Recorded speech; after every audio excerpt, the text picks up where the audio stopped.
जय हिंद साथियों, सभी को नमस्कार, राम राम। एक बार फिर से सभी का आपका अपने चैनल हाईटेक क्लासेज पर स्वागत है।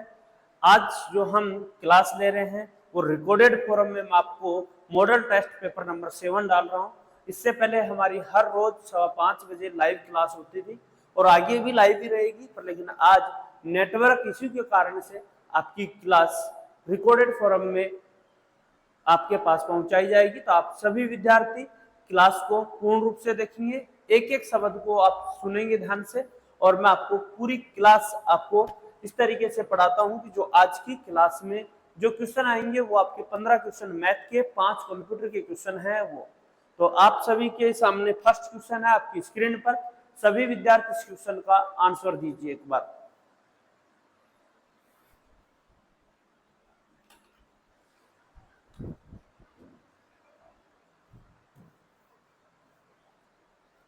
ए और बी की वर्तमान आयु का योगफल आपके पास कितना है? 30 वर्ष है। 5 वर्ष बाद उनकी आयु का अनुपात 3:2 होगा। ए की वर्तमान आयु ज्ञात कीजिए।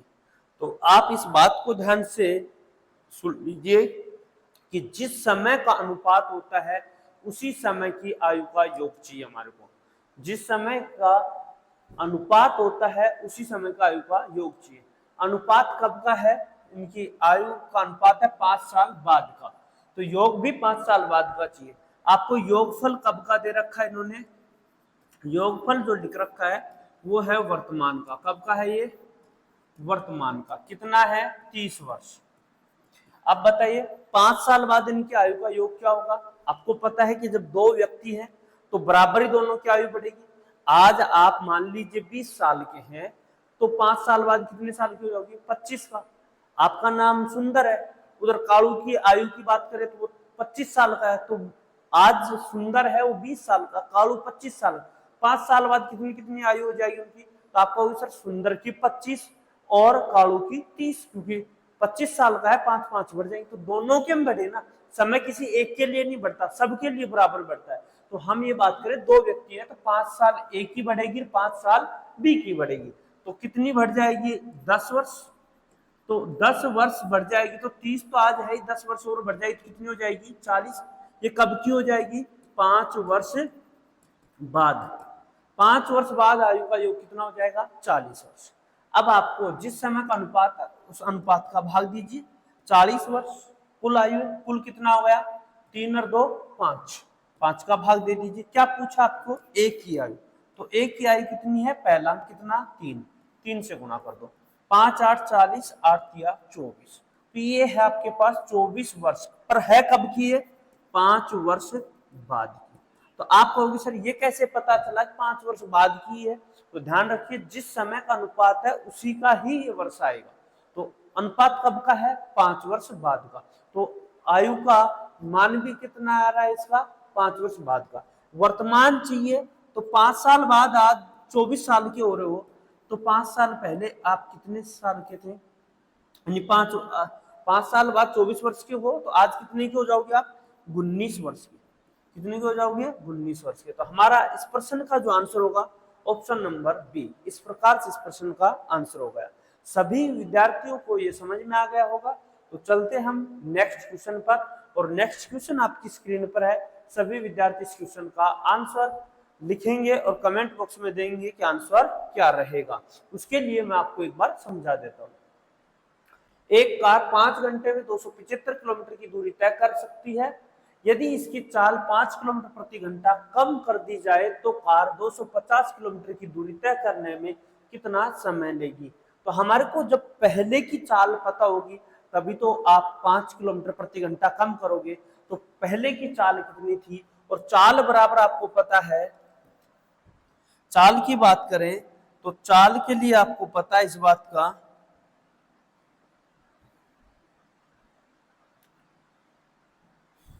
देखिए चाल की बात करें तो चाल क्या होगी? चाल यानी स्पीड बराबर होता है डिस्टेंस अपॉन टाइम।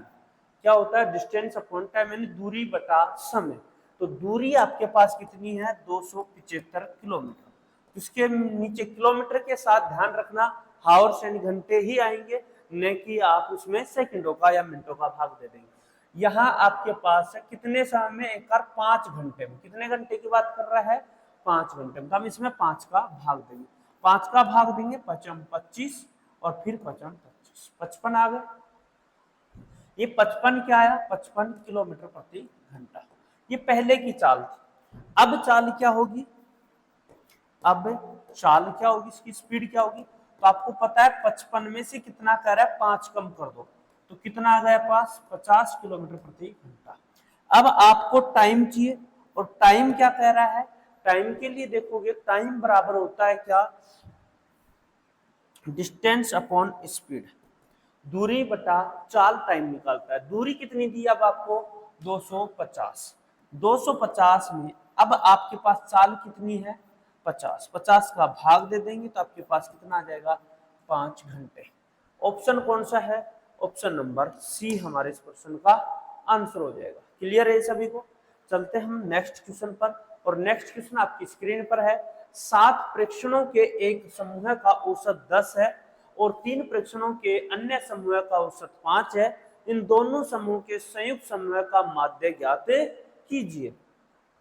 तो माध्य ज्ञात करेंगे, किस तरीके से ज्ञात करेंगे, देखिए माध्य ज्ञात करने के लिए समूह कितने हैं, पहले तो आपको मैं ये बता देता हूं कि औसत होता क्या है।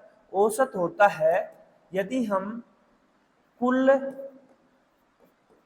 राशि में कुल संख्या का भाग दे देंगे, राशियों का योग बटे राशियों की संख्या, यानी राशियों का योग बटे राशियों की संख्या आप लिख लीजिए।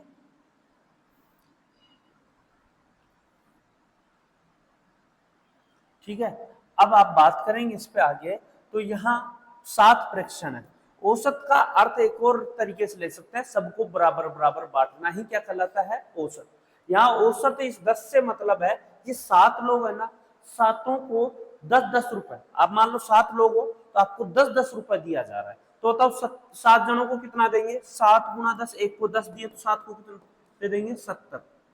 तो कुल यानी योग कितना आ गया हमारे पास, 70। कौन से का, 7 प्रेक्षणों का। फिर कह रहा है 3 प्रेक्षणों के अन्य समूह का औसत कितना है, 5। इसका मतलब एक को 5 दे रहे तो 3 को कितना देंगे, 3 गुना 5 कितना हो गया, 15। तो बताइए टोटल कितना आ गया अपने पास, 85। यहाँ टोटल संख्या कितनी आ गई, 10। 10 प्रेक्षण है, तो कुल का पूरे समूह का संयुक्त ऑप्शन औसत चाहिए। तो कुल राशि बटे कुल संख्या, कुल राशि 85, 10 का भाग देंगे, आपके पास कितना आएगा, 8.5। किस विकल्प में है, विकल्प नंबर डी हमारे इस प्रश्न का क्या हो गया, आंसर। क्लियर है सभी को। नेक्स्ट क्वेश्चन पे चलते हैं, और नेक्स्ट क्वेश्चन का आंसर आपके सामने जो क्वेश्चन दिया उसका आंसर आप लोग जरूर हल करें, और फिर उसके बाद आप कमेंट बॉक्स में लिखेंगे। ये जब आप भी देख रहे हो तभी, जब भी आप देखेंगे, देखिए जब लगभग 9% प्रतिवर्ष की दर से वार्षिक चक्रवृद्धि ब्याज है, तो 2 साल के बाद 5,000 की राशि कितनी होगी। 2 साल के बाद 5,000 रुपए की राशि कितनी होगी, ये आपसे पूछा जा रहा है। चक्रवृद्धि ब्याज की दर कितनी है, 9%। कितनी है जी, 9%। तो अब आप देखिए, इसको लगभग में पूछा है, जब भी 2 वर्षों की बात करें तो आपको अनुपात कितना लिखना है, 2:1। ठीक है, 5,000 का 9% निकालोगे कितना आएगा, 450। और 450 का जब 9% निकालोगे तो कितना आएगा, 0, 9 5 45, हासिल 4, 9 चौक 36 और 4 40। तो कितना, 40.50। इनको गुणा कर देंगे तो ये कितना आ गया, 900 प्लस 40.5, कितना आ गया, 940.50। ये आपके पास क्या हो गया, CI यानी चक्रवृद्धि ब्याज। कितनी राशि होगी, इसका मतलब क्या पूछ रहा है, मिश्रधन। मिश्रधन क्या होगा, मूलधन प्लस ब्याज। 940.5 कितना आ गया, 594.50।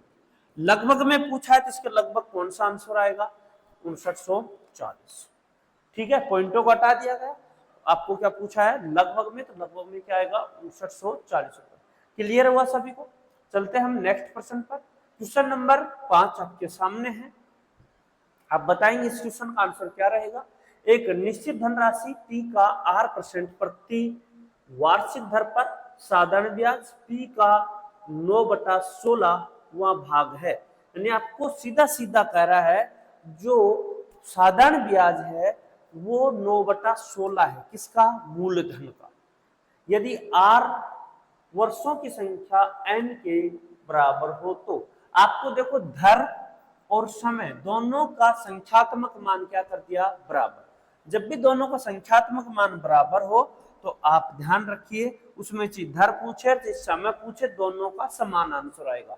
और उसके लिए आपको क्या करना है, एक बात याद रखनी है, गुणी गुणा 100, अंडर रूट गुणी गुणा 100, ये आप याद रख सकते हो। गुणी कितना है? 9/16 गुणा 100 का अंडर रूट। 9 का अंडर रूट 3, 16 का 4 और 100 का 10।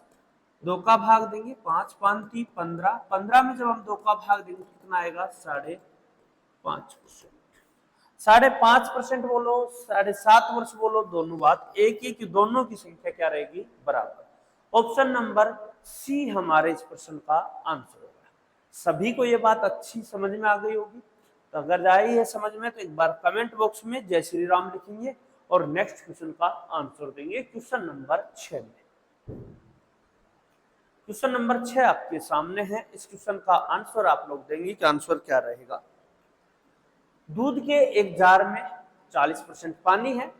इसके एक हिस्से को दूसरे हिस्से से बदल दिया जाता है जिसमें 19% पानी है।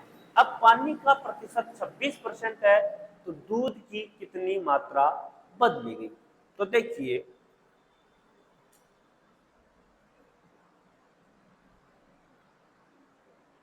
अब आपको कह रहा है कि यहाँ पानी का एक दूध में 40% पानी इस जिसे दूसरे दूध में बदला जाता है तो 19% पानी है और इन दोनों का प्रतिशत अब कितना है? 26। तो देखिए एक से छोटा और एक से बड़ा का एलिगेशन मेथड आप यूज कर सकते हैं। ठीक है, अब आपके पास बचा कितना? यहाँ 7, यहाँ बचा कितना आपके पास? 14। ठीक है, 7 एकम 7, 7 दूनी 14। ठीक, यहाँ आपके पास पूछा इसने क्या कि दूध की कितनी मात्रा को बदला गया। कुल कितना होगा? यहाँ 2 और 3, 2 और 1 3, और यहाँ कितनी मात्रा? वो 19%, जिसमें 19% पानी है उसको हिस्से को बदला दिया गया। तो आपके पास इसकी जो वैल्यू आएगी कितना होगा? ये 2 को बदला गया 19 के साथ तो 2/3, 2/3 इसका आंसर हो जाएगा। ऑप्शन नंबर ए हमारे इस प्रश्न का आंसर होगा। चलिए नेक्स्ट क्वेश्चन के साथ। ए और बी साथ मिलकर एक काम को 40 दिनों में कर सकते हैं। उनकी काम करने की दर का अनुपात 8:5 है। ए उसी काम को अकेले कितने दिनों में पूरा कर सकता है? तो आप देखिए कि दोनों मिलकर कितने दिनों में करते हैं? 40 दिनों। अब ऐसे प्रश्नों को आप मैथ की भाषा में नहीं करना, आपको अपनी भाषा में करना है। किस प्रकार से करना है? आप सोचिए कि ए और बी दो आप लोग हो जो 40 दिनों में जितने आपके पास कटोरे में लड्डू रखे हो, कटोरे में जो लड्डू उनको खा चुके। कितने दिनों में खा गए आप? 40 दिनों। और ये कह रहा है उनको काम करने की दर यानी क्षमता, इनकी जो क्षमता है वो कितनी दे दी आपको? ये ए है वो एक दिन में 8 लड्डू खाता है और बी एक दिन में 5 लड्डू खाता है। ये इसका रेशियो दे दिया। तो बताओ जब दोनों को एक साथ बैठाओगे तो 8 और 5 कितने हो गए? 13। एक दिन में 13 लड्डू खाएंगे और कितने दिन उन्होंने साथ खाया? 40 दिन। तो कुल काम कितना आ जाएगा? यानी कुल लड्डुओं की संख्या हमारे पास कितनी आ जाएगी? तो आप कहोगे सर 13 चौक 52 अर्थात 520। ठीक है, अब आपको पूछा क्या इसने? ए उसी काम को कितने दिन में पूरा करेगा? कौन? अकेला। तो भाई 520 आपके पास कुल लड्डू रखे हैं सामने और ए को अकेले को बिठाना है तो ए अकेला एक दिन में कितने लड्डू खाता है? 8 खाता है। तो 552 को कितने दिन में खा जाएगा? तो 8 6 48, बच कितने गए? 4, 8 पंजू 40। कितने दिन लगा देगा ये? 65 दिन। और 65 दिन कौन से ऑप्शन में है? ऑप्शन नंबर ए पे। क्लियर है ये सभी को? कोई डाउट हो तो क्वेश्चन पुटअप कर सकते हो, अन्यथा हम चलते हैं हमारे नेक्स्ट क्वेश्चन की ओर। नेक्स्ट क्वेश्चन आपकी स्क्रीन पर है। सभी विद्यार्थी इस क्वेश्चन को एक बार सोल्व करें और फिर कमेंट बॉक्स में दें, तब तक मैं इसे सोल्व करवा दूंगा। ठीक है, श्रीमान शर्मा, श्रीमान गुप्ता और श्रीमती सिन्हा किसी व्यवसाय में क्रम से 4,000, 8,000 और 6,000 रुपए निवेशित करते हैं। 6 महीने बाद श्रीमान शर्मा व्यवसाय छोड़ देते हैं। यदि 8 महीने बाद 34,000 रुपए का लाभ हुआ है तो श्रीमान गुप्ता का हिस्सा कितना होगा? तो यहाँ हम श्रीमान एस शर्मा, गुप्ता जी और श्रीमती सिन्हा, ये सिन्हा का सी कर दिया एस। ये कितने लगाते हैं? 4,000 रुपए। ये कितने लगा देते हैं? 8,000 रुपए। और ये कितने लगा देते हैं? 6,000। 6 महीने के बाद श्रीमान शर्मा व्यवसाय छोड़ देता है। शर्मा कितने महीने रहा? 6 महीने के लिए, उसके बाद ये छोड़ देता है। यदि 8 महीने के बाद का लाभ है, तो इसका मतलब ये दोनों कितने कितने महीने रहे? 8 महीने। 8 महीने बाद हिसाब किया गया तो 8-8 महीने रहे। अब इनको हम सोल्व करेंगे तो 3 जीरो से ये 3 जीरो कैंसिल। 4 एकम 4, 4 दूनी 8 और 4 दूनी 8। ठीक है, 2 से कट जाएगा 2, 2, 2 तिया 6। तो हमारे पास अनुपात आया 3, 8 और इधर क्या बच गया? 6। ये आपस में कटेंगे नहीं। ठीक है, कुल कितना लाभ हुआ हमारे पास? 3400। और लाभ का अनुपात हमारे पास कुल कितना आया? 6, 8, 14, 14 और 3 17। 17 का हम भाग दे देंगे और गुणा उससे कर देंगे जो पूछा है क्या? श्रीमान गुप्ता, यानी जी की वैल्यू आपको बतानी है। किसकी बतानी है? जी की। जी की वैल्यू कितनी है? 8। तो हम यहाँ किससे गुणा कर देंगे? 8 से। 17 दूना 34, 2000। 2000 को 8 से गुणा कर दो, कितना आ गया? 16,000। किस विकल्प में होगा ये? ऑप्शन नंबर डी हमारे इस क्वेश्चन का आंसर होगा। क्लियर है सभी विद्यार्थियों को? नेक्स्ट क्वेश्चन आपकी स्क्रीन पर है। इस क्वेश्चन का आंसर देंगे कि आंसर क्या रहेगा?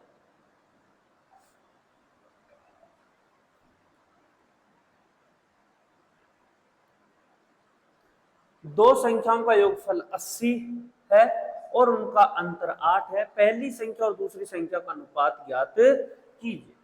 दो संख्याओं का योग और अंतर दिया हो। जब भी आपको इस बात का ध्यान रखना, जब भी दो संख्याओं का योग और अंतर हो तो दोनों को जोड़कर, योग और अंतर दोनों को जोड़ दीजिए और 2 का भाग देंगे तो बड़ी संख्या, और घटा के 2 का भाग देंगे तो क्या आएगा? छोटी संख्या। तो बड़ी संख्या हमारे पास पूछ रहा है, तो बड़ी संख्या अनुपात छोटी संख्या, यानी दोनों संख्याओं का अनुपात अब इसने पूछा है। तो 80 और 8 कितने हो गए? 88/2। अनुपात छोटी संख्या 80 में से 8 घटाओ, कितने बच गए? 72/2। 2 से 2 कैंसिल हो गए। 8 एकम 8, 8 एकम 8, 8 ना 72। 11/9 किस विकल्प में है? विकल्प नंबर डी हमारे इस प्रश्न का आंसर हो गया। क्लियर है? किसी को कोई डाउट हो तो कमेंट बॉक्स में लिख दीजिए, उसके बाद हम कमेंट बॉक्स में दोबारा आंसर दे देंगे। नेक्स्ट क्वेश्चन आपकी स्क्रीन पर है। एक वस्तु का सूची मूल्य 200 रुपए है। 2 क्रमिक छूटों के बाद एक ग्राहक इसे 150 रुपए में खरीदता है। यदि एक छूट 10% है तो दूसरी छूट 2 दशमलव स्थान तक पूर्णांकित ज्ञात कीजिए, यानी कि दशमलव में 2 स्थान तक आपको ज्ञात करना है। तो आप बताइए सूची मूल्य को हम क्या बोलते हैं? सूची मूल्य को हम क्या बोलते हैं? MRP। ठीक है, मुद्रित मूल्य या छपा हुआ मूल्य, या इसे ही हम बोलते हैं अंकित मूल्य, और इसे ही हम बोल सकते हैं अधिकतम मूल्य। इस बात का आप ध्यान रखें। 2 क्रमिक छूट, इसका मतलब हो गया एक छूट देने के बाद जो शेष राशि रहती है उस पर दूसरी छूट दी जाती है, और फिर जो राशि आती है उतने में ग्राहक को बेच दी जाती है। अर्थात दुकानदार ग्राहक को बेच देगा, इसका मतलब वो 2 छूट देने के बाद जो राशि बची है उसे हम बोलेंगे विक्रय मूल्य, अर्थात एसपी। क्या बोल देंगे? एसपी। तो यहाँ कितना दिया? एसपी। एसपी की जो वैल्यू है कितनी है? 150। कैसे निकालते हैं एसपी? एमआरपी कितना है? 200। इस 200 रुपए की वस्तु पर पहले 10% की छूट दे रहे हैं आप, तो कितने में बेचेंगे इसे? 90% पर, तो आप कहेंगे 90/100। फिर शेष पर हम दूसरी छूट दे रहे हैं, दूसरी छूट को हमारे को पता नहीं है, तो हम दूसरी छूट को 100 में से घटा के लिखा तो उसको मान लिया हमने x, और बटे में क्या हो गया? 100 बराबर कितनी राशि आएगी? जो आएगी विक्रय मूल्य कहलाएगा। तो देखिए 2 जीरो से 2 जीरो कैंसिल, 1 जीरो से 1 जीरो कैंसिल। कोई ये मत कर देना इस जीरो को इस जीरो से काट दे, ये ध्यान रहे। कुछ विद्यार्थी ऐसे करते, सर इसको भी काट दीजिए काम खत्म, नहीं ऐसा नहीं होगा। ये है ना। 2 का हम भाग दे नहीं सकते क्योंकि कटेगा नहीं। 2 का भाग हम यहाँ दे सकते हैं, देखिए यहाँ जो 2 था ये 2 हमारे से कट जाएगा, इससे 5 आ जाएगा, ठीक है। और यहाँ 3 का भाग हम दे, 3 तिया 9, 3 पंजू 15। अब आपके पास संख्या बची है 3x बराबर 50 गुना 5, ठीक है। x की जो वैल्यू आएगी 250 बटे 3, इसका भाग देंगे तो 3 8 24, एक 3 तिया 9, 3 तिया 9, 33.33%। ये आपको घटा के मिला है 100 में से। क्या घटाया आपने 100 में से, कितना कम है ये 83.33 अर्थात 16.66%। तो ऑप्शन इसका कौन सा होगा, ऑप्शन नंबर डी हमारे इस प्रश्न का आंसर होगा। क्लियर होगा ये सभी को, बट्टे पर आधारित प्रश्न था। चलते हैं अब हम नेक्स्ट क्वेश्चन पर। एक वस्तु को 1875 रुपए में बेचने पर अर्जित लाभ उस वस्तु को 1385 रुपए में बेचने पर होने वाली हानि के बराबर है, वस्तु का क्रय मूल्य ज्ञात कीजिए। तो ऐसे प्रश्न आपके पास बहुत बार एग्जाम में पूछ लिया जाता है। जब भी आपको किसी वस्तु को बेचने पर जितना लाभ होता है और दूसरी राशि पर उसी वस्तु को बेचा जाता है तो उतनी ही हानि होती है, इसका मतलब उसका विक्रय मूल्य निकालने के लिए उन दोनों एसपी को जोड़ देंगे और 2 का भाग देंगे तो हमारे पास क्या आ जाएगा, विक्रय मूल्य यानी एससीपी। सीपी बराबर क्या हो जाएगा, ये राशि आपकी 1875 प्लस इसको बेचने पर जो लाभ हुआ उतने ही 1385 में बेचने पर हानि हुई। इन दोनों को जोड़ देंगे 1385 और 2 का भाग दे देंगे, आपके पास डायरेक्ट सीपी की वैल्यू आ जाएगी। जोड़ेंगे तो 10 15 और 1 16 हासिल 1, 11 और 1 12 हासिल 1 और 2 और 1 3 बटे में 2। आपके पास इसको काटेंगे तो 1630 रुपए इस प्रश्न का आंसर आ जाएगा, जो कि ऑप्शन नंबर कौन से में है, सी ऑप्शन। क्लियर है सभी विद्यार्थियों को ये। नेक्स्ट क्वेश्चन पे चलते हैं और नेक्स्ट क्वेश्चन आपकी स्क्रीन पर है, सभी विद्यार्थी इस क्वेश्चन का आंसर देखिए। 60 छात्रों की एक कक्षा में 60% छात्र लड़के हैं। यदि 25% लड़कियां हैं साइकिल द्वारा स्कूल जाती हैं तो ऐसी लड़कियों की संख्या कितनी है जो साइकिल से स्कूल नहीं आती हैं। प्रश्न को थोड़ा ध्यान से देखेंगे तो सबसे इजी प्रश्न है, आप इसको एक बार ध्यान से देखिए। कह रहा है कुल विद्यार्थियों की संख्या जो दी है वो हमारे पास कितनी है, 60। इन 60 में से 60% लड़के हैं तो 40% क्या बच्ची भाई, लड़कियां। तो 60 में से हम गर्ल्स की बात करेंगे तो कितनी हो जाएंगी, 60 लड़कियां थी, 40% लड़के हैं तो कितने परसेंट लड़कियां बची, 40%। 60% लड़के तो लड़कियां कितनी बची, 40%। 40% कितना होता है तो 24। तो इसका मतलब 60 में से 24 लड़कियां थी। अब कह रहा है यदि 25% लड़कियां साइकिल द्वारा स्कूल जाती है तो ये 24 लड़कियों में से साइकिल के द्वारा जो लड़कियां जाती हैं वो कितनी होंगी, सीखता है साइकिल है ना, साइकिल द्वारा जो जाती है वो क्या होंगी, इस 24 का कितना परसेंट है, 25%। तो आपसे कह रहा है कि कितनी ऐसी जो साइकिल से नहीं जाती है, तो ऐसी लड़कियों की संख्या कितनी है जो साइकिल से नहीं जाती है। संख्या पूछिए तो डायरेक्ट 24 का कितना परसेंट निकालेंगे आप, 25 गए तो 75%, 75 बटा 100, 25 75, 25 चौक 100, 6 का भाग 3, 6 चौका 24, 6 18। आप अगर इस ऑप्शन पे एक बार नजर घुमाते तो भाई एक बार बताओ, 24 तो आपके पास आ चुके थे, इस 24 लड़कियों से ज्यादा तो कभी हो ही नहीं सकती जो साइकिल से नहीं जाती। इसका मतलब ये 24 भी नहीं, 36 भी नहीं, 27 भी नहीं, बचा क्या था, एक ऑप्शन बचा था, कहीं प्रश्न में हल करने की जरूरत नहीं। ठीक है, ऐसे प्रश्न भी कई बार दे दिया जाता है तो वहां आप टाइम की बचत कर सकते हैं। नेक्स्ट क्वेश्चन आपकी स्क्रीन पर है, 4 अंकों की वह छोटी छोटी संख्या ज्ञात कीजिए जिसे 2, 3 और 5 से विभाजित करने पर प्रत्येक स्थिति में एक शेष बचता है।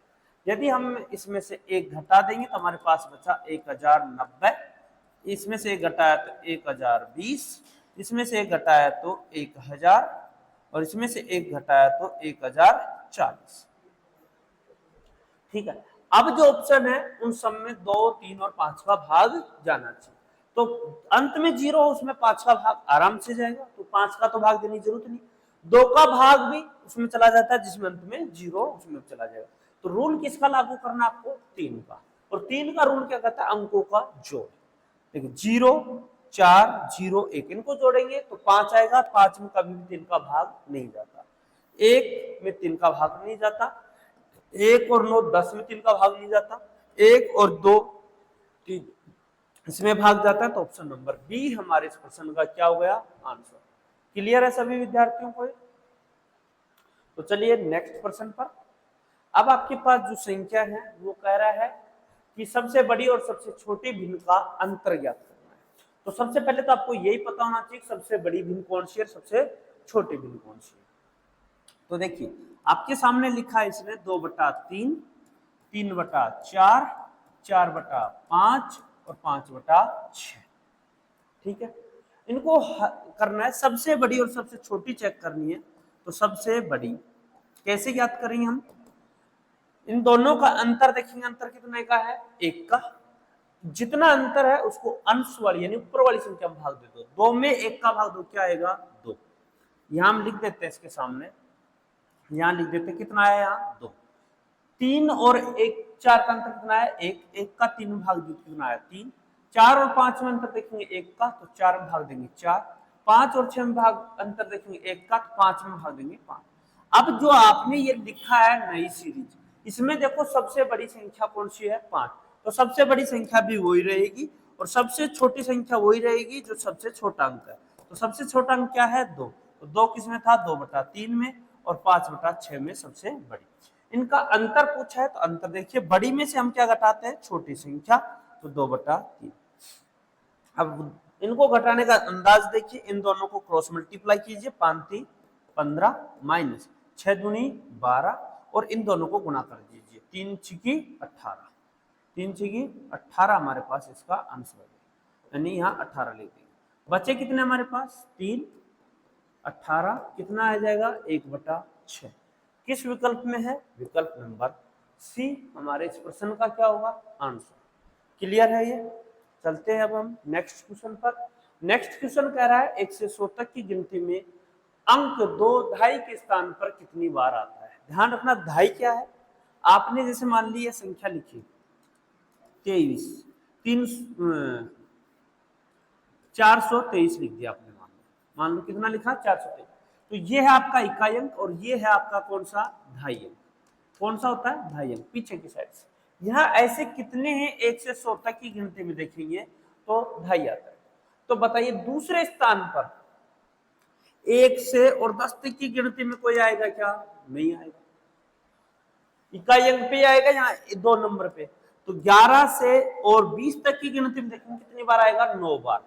कितनी बार आएगा? सॉरी 9 बार नहीं, यहाँ कितनी बार आएगा? 1 बार। कितनी बार आएगा? 1 बार। और 21 से और 30 तक की बात करेंगे तो कितनी बार आएगा? इसके अलावा किसी में दूसरे नंबर पे नहीं आएगा। तो 9 और 1 कितना हो गया? 10। किस विकल्प में है? विकल्प नंबर सी हमारे इस प्रश्न का आंसर। बहुत इजी सा क्वेश्चन था, आप आसानी से इनको कर सकते थे। अब चलते हैं हम हमारे नेक्स्ट क्वेश्चन पर। और ये नेक्स्ट क्वेश्चन जो आपको सामने दिख रहे हैं ये कंप्यूटर के क्वेश्चन है 5। अभी तक आपने जो देखे थे वो मैथ के 15 क्वेश्चन थे। अब आप देखेंगे कंप्यूटर के क्वेश्चन। कंप्यूटर मॉनिटर को के रूप में भी जाना जाता है, किस रूप में जाना जाता है? यहाँ डॉट डॉट आएगा, इसके रूप में जाना जाता है, किस रूप में जाना जाता है? तो वो हमारे डीवीयू, डीवीडी तो सुना है, डीवीयू। सीसीटीवी कैमरा इसके नाम से नहीं जाना जाता, यूवीडी इसके नाम से नहीं, वीडीयू यानी कि विजुअल डिस्प्ले यूनिट। क्या कहते हैं इसे? Visual display unit, visual display unit, visual display unit. ठीक है, अब आपने मॉनिटर की बात की है तो ध्यान रखना ये है आपका कौन सा? Output device. कौन सा है ये? आउटपुट। आउटपुट की बात करें तो ये आउटपुट कौन सा आउटपुट देता है? ये सॉफ्ट कॉपी में आउटपुट देता है। किसमें देता है? सॉफ्ट कॉपी में। आउटपुट देता है किस रूप में, सॉफ्ट कॉपी, किस में, सॉफ्ट कॉपी में। सॉफ्ट कॉपी क्या होती है, ऐसी जिसमें हम देख सकते हैं, छू नहीं सकते, ठीक है। एक आती है हार्ड कॉपी आउटपुट में, जो हमारा प्रिंटर देता है, क्या देता है, प्रिंटर, प्लॉटर, वो हमारा क्या देता है, हार्ड कॉपी में। आउटपुट में जो मॉनिटर होते हैं वो सॉफ्ट कॉपी देते हैं। मॉनिटर की बात करें तो हमारे पास मॉनिटर होता है, वो एक सीआरटी होता है, एक हमारे पास कौन सा होता है, एलईडी होता है, एक होता है हमारे पास एलसीडी होता है, एक होता है हमारे पास टीएफटी होता है, ठीक है। इसकी बात करते हैं। सीआरटी होता है कैथोड रे ट्यूब, क्या नाम होता है, कैथोड रे ट्यूब।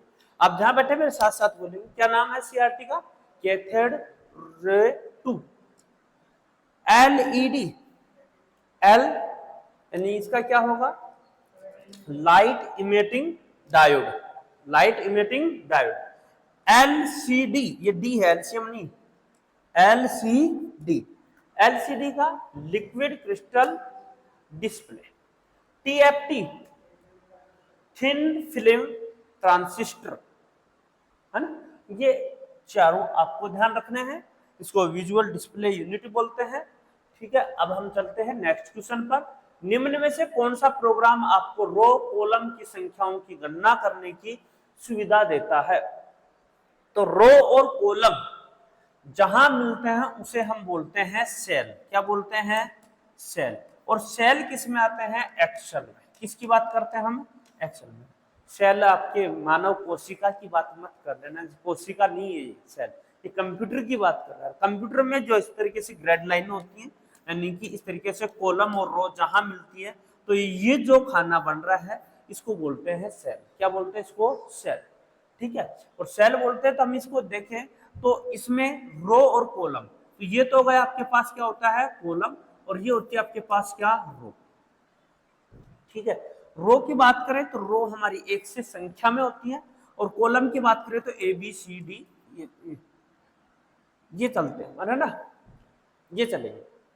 तो आप देखेंगे यहाँ 2 3, तो इसीलिए इसको कहा जाता है कि यहाँ जो सेल एड्रेस जो बनता है, कई बार आपसे पूछ लेता है सेल एड्रेस में सबसे पहले किसका नाम आएगा, कॉलम का, यानी अल्फाबेट का नाम आता है, उसके बाद रो यानी संख्या। यह एक सेल है, इस सेल का क्या है, एड्रेस, यानी जिस सेल की एक्टिव सेल है उसकी बात कर रहा है, ठीक है। और ये किस में आता है, एक्सेल में। एक्सेल की जो फाइल है उसमें क्या बोलते हैं हमें, स्प्रेडशीट प्रोग्राम, क्या बोलते हैं हमें, स्प्रेडशीट प्रोग्राम।